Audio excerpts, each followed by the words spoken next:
Oi, pessoal, olha que legal essa bolsinha de crochê que eu fiz, toda trabalhada no ponto baixo.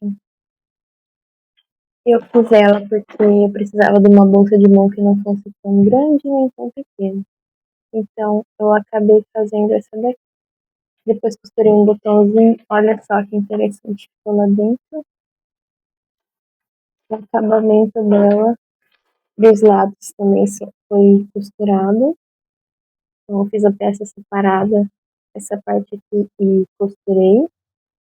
E coloquei nela uma alça de uma bolsa comum que eu tinha aqui que eu não usava. Olha só, que interessante que ficou. Ficou bem espaçosa. Dá para colocar celular.